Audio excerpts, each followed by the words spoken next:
El presidente de la República, Tabaré Vázquez, habló esta mañana a propósito del triunfo de Donald Trump en las elecciones de Estados Unidos.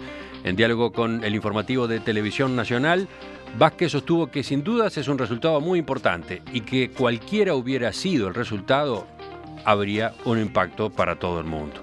Vázquez indicó que, en primer lugar, voz del pueblo, voz de Dios. El pueblo norteamericano resolvió y como corresponde hay que respetar la decisión soberana del pueblo. Agregó, en segundo lugar, el gobierno uruguayo, cuando esté confirmado oficialmente el triunfo del señor Donald Trump, va a reconocer como corresponde al presidente norteamericano. Cuando le consultaron por las consecuencias que podría traer el triunfo de Trump en América Latina, Vázquez contestó, no voy a hacer ninguna otra valoración. El canciller Rodolfo Ninova también comentó la noticia. Lo hizo hablando ante periodistas antes de participar de una charla sobre la inserción internacional de Uruguay, que lo tiene como principal orador en el Hotel Sheraton. Bueno, en primer lugar, como no puede ser de otra manera, uno respeta los procesos electorales de cada país y por lo tanto la decisión popular de los norteamericanos es la que nosotros aceptamos, obviamente, y no vamos a discutir sobre eso. En segundo lugar, me parece que hay un cambio mundial muy importante. La gente, los movimientos antiglobalización, anti-libre mercado, anti-integración, anti-inmigración, están con mucha fuerza en el mundo y esta es una de las manifestaciones, sin ningún lugar a duda.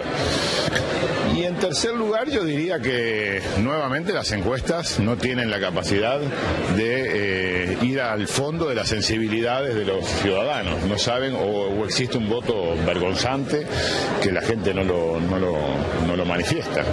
Porque hace pocos días escuché a un politólogo mexicano afirmando con mucha contundencia que cuando un candidato durante muchos meses lleva adelante, está adelante en las encuestas por 2, por 3, por 4, por 5, por 10, por lo que sea, pero siempre adelante, difícilmente pierda. Bueno, perdió. Así que a nosotros lo que nos interesa es ver cómo Trump arma su equipo de gobierno, quién será su secretario de Estado, cuáles serán sus políticas con respecto a Latinoamérica. Hay algunos anuncios preocupantes con el tema de los inmigrantes. Hay también algunos datos increíbles, por ejemplo, toda esa denostación que hizo el hoy presidente electo Trump a los hispanos, y los hispanos votan mayoritariamente en Florida a Trump. Entonces hay una cosa en la base de la sociedad que marca mucho desconformismo y que me parece que se manifiesta en estas cosas sorpresivas.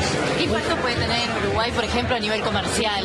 Y vamos a ver, Trump de alguna manera le ha dado la razón a la política internacional de Uruguay porque dice que con el NAFTA los mexicanos tuvieron más empleo.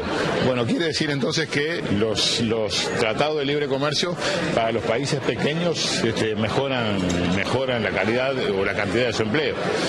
Pero también depende mucho de las políticas públicas que cada país lleve adelante, ¿no?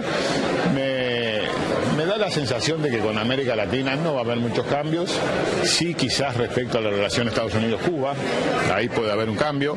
De manera que yo creo que hay que esperar a ver cómo arma su gobierno y ver cuáles son las primeras medidas que toma y aspirar a que las relaciones sean normales, sensatas y que primen la cordura en todo esto, ¿no? ¿El vínculo Uruguay-Estados Unidos puede llegar a modificarse de alguna manera? No, por ahora no. Hoy es muy prematuro para decirlo.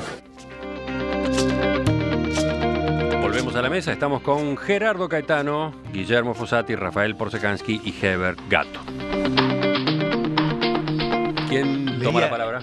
Leía en un artículo de hace unos días unas expresiones de Constanza Moreira diciendo un triunfo de la derecha en Estados Unidos, con gran preocupación lo decía, obviamente, es un triunfo de la derecha en el mundo, mientras detente el poder mediático, comunicacional y financiero, y más aún en un contexto de avance de la derecha en América Latina, ¿no? Es decir, y esta era una característica que se reiteraba bastante en muchas de las expresiones que se estaban presentando allí, ¿no?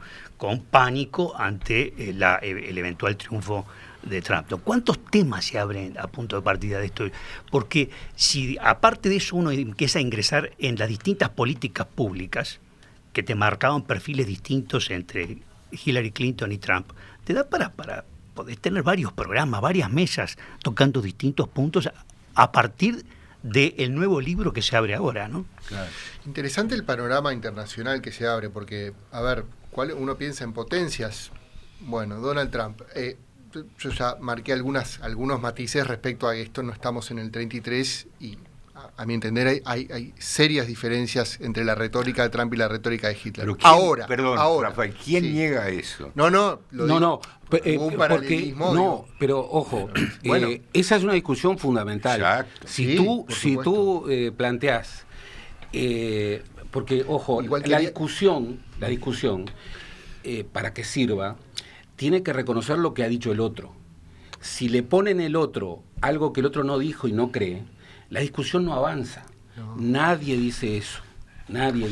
Decimos otra cosa. Es obvio. Bien, pero lo que iba a decir, sí, es que lo que está claro es que Trump no es un gran convencido del sistema democrático. Se aprovechó de él, pero era un candidato que hasta hace pocas horas no estaba dispuesto a reconocer que si perdía, le iba a felicitar a su contrincante. O sea, paradoja, no es un gran convencido de la democracia. Quien no reconoció el resultado fue Hillary Clinton, ¿no? Exactamente. Sin embargo, no habló. Sí, lo pero llamó. No hizo el discurso tradicional de aceptación de la derrota.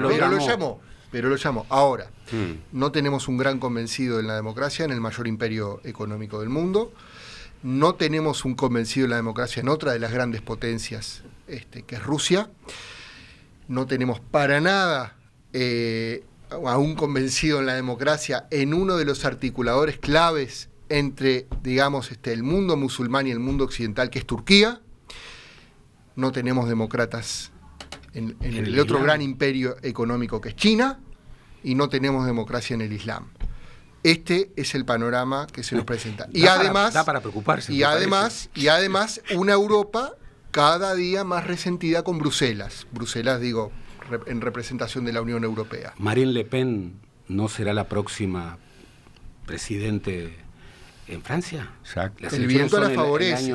el año próximo. O qué está pasando en Hungría, o qué está pasando en Polonia. En o donde qué pasa ya gobierna el neofascismo. Exacto. Porque los nacionalismos están me olvidé de un caso, Israel. Por supuesto. Un candidato el gobierno más derechistas que ha conocido el gobierno la sociedad más ultraderechista de la historia de Israel, sí, señor, que en su mayor parte han sido gobiernos laboristas, progresistas. La distancia que hay entre el 48, la política israelí antes del 48 y la política israelí actual. Ben Gurión y Golda Meir. Y Golda Meir, o Shimon Peres y el gabinete de Netanyahu. Entonces, esto que tú dices, en definitiva, hoy lo que está en entredicho en el mundo fuertemente es la agenda de derechos y las nociones vinculadas con la democracia. Si tú lo proyectás en política exterior, no importa que Huntington, que fue el gurú de la derecha republicana durante mucho tiempo, haya pregonado el aislacionismo. No importa que Trump en su discurso no haya hablado de expansionismo. ¿Qué seguridades tenemos hacia adelante de alguien que el canciller hablaba de un seminario en el que yo participé, en Santiago de Chile, exactamente. Y precisamente hubo un expositor que habló del proceso norteamericano. Y como lo hacen los politólogos norteamericanos, cuantificaba muchas cosas. Y la cuantificación, que bueno, es un insumo, planteaba que el 83% del discurso de Trump sometido a la prueba de verdad o mentira, era mentira. Sí, yo leí 75%. 83%. Contra un 29% de Hillary. De Hillary. Bueno, entonces, ¿qué podemos prever a partir del discurso o del programa de este hombre? Cuando en definitiva ha ganado mintiendo. Y ha ganado en este contexto internacional que tú señalabas. en donde él ha planteado... Ahora, también ha expresado tuvo ciertas expresiones que eran para enterrarse. O sea, si tú decís, voy a mentir con el propósito de ganar, ciertas cosas de las que Trump decía, no las vas a decir. Ciertamente. Sí. Ha ganado mintiendo, pero ha ganado siendo claro también. La audacia con la que jugó, porque después le terminó resultando favorable, ¿no? La audacia, la falta de vergüenza, yo que sé cómo llamarlo, ¿no? La falta de escrúpulos. La falta de Ahora, escrúpulos, bien. Lo grave no es tanto que él mienta, porque en definitiva Claro. es grave porque va a ser el candidato del presidente de los Estados Unidos. Lo grave es la forma en que la gente recibió la mentira, la aceptó, la internalizó y terminó apoyándolo. Esto es muy importante lo que dice Heber, Claro. porque aun cuando hubiera ganado Hillary, los Estados Unidos habían cambiado.